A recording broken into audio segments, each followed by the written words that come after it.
Em nome do Pai, do Filho e do Espírito Santo. Amém. Querido irmão, querida irmã, nesta terça-feira o Senhor nos convida a mergulhar no mistério da Sua Palavra. E nesse dia de maneira muito especial, porque é o dia que antecede a quarta-feira de cinzas, o início da quaresma. E o Senhor já começa com duas exortações. A primeira delas é aquela que Ele mesmo faz aos seus discípulos, Cuidado com o fermento dos fariseus e de Herodes. Jesus estava falando da hipocrisia da vida deles. Como era a vida dos fariseus? Aqueles homens que gostavam de pôr pesos na vida dos outros, mas eles mesmos não carregavam. Aqueles homens que filtravam uma mosca, mas engoliam um boi, ou seja, deixava passar coisas importantes e ficavam presos a coisas pequenas, e por causa disso, colocavam a lei acima das próprias pessoas. As pessoas se tornavam menos importantes do que a lei. E Jesus ele veio mostrar justamente ao contrário, que a lei existe por causa da dignidade da pessoa. E Herodes, qual é o fermento de Herodes? Herodes foi um covarde, um homem que, no momento em que poderia dar testemunho, simplesmente preferiu agradar aos homens do que a Deus. Um homem que queria ouvir Jesus e que gostava de ouvir João Batista, mas gostava apenas para satisfazer o seu próprio prazer. Um homem sensual que se deixou seduzir por uma menina que lhe dançou, e ele prometeu metade do seu reino para essa menina. Que irresponsabilidade para um rei que realmente ama o seu povo e ama aquilo que faz. Pois é, esses são os fermentos tanto dos fariseus quanto de Herodes, que Jesus pede para que tomemos cuidado. Mas o que isso tem a ver comigo? É só olharmos para a nossa vida. Será que nós não estamos nos alimentando deste fermento? Colocando pesos nas vidas dos outros e nós não buscamos carregar esses pesos?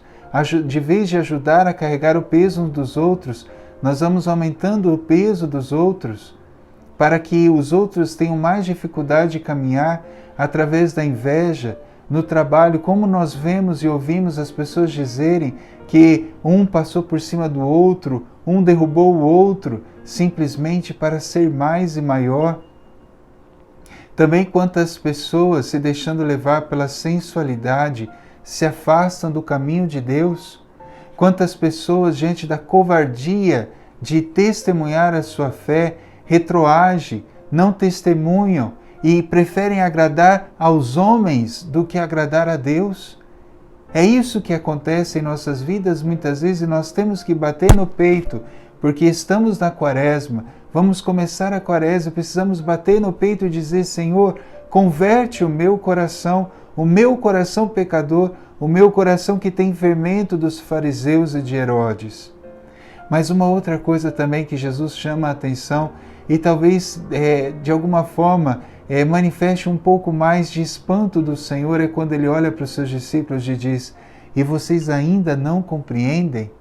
Diante de todas as obras que Deus faz na nossa vida, quantas vezes nós ainda ficamos cegos e não vemos que Ele caminha conosco e que Ele cuida de tudo. E muitas vezes queremos colocar a nossa confiança nas nossas forças, nas forças de outros homens, colocando a nossa confiança em outros homens, seja o governador, seja o presidente, seja o prefeito, seja lá quem for. Nós queremos às vezes colocar a nossa confiança nos homens e esquecemos de confiar naquele que tudo provê e que tudo sabe, nosso Senhor Jesus Cristo. Ainda não compreendeis que eu cuido de vocês? É justamente esta chamada de atenção, que talvez seja uma chamada ainda mais dura do que a primeira, porque a primeira está falando de pessoas de fora, mas agora o Senhor está falando com seus próprios amigos, seus discípulos, e fala conosco nesse dia. O que nos falta para compreender a palavra? O que nos falta para de fato compreender quem é Jesus, quem é a sua igreja e o que somos nela? Qual a nossa porção nela, qual a nossa realidade dentro da igreja?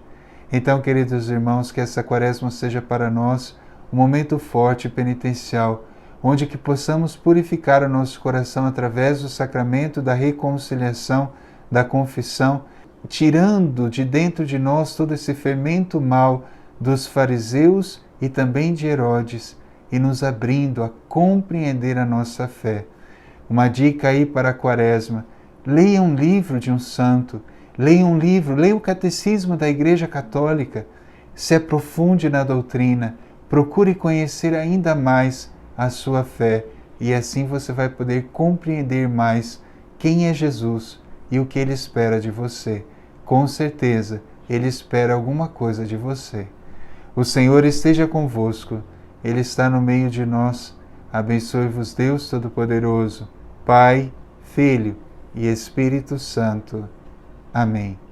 Tenha um bom dia e uma boa Quaresma, que amanhã, iniciando a Quaresma, o seu coração possa estar aberto ao Senhor e a conversão de fato chegue em nossos corações.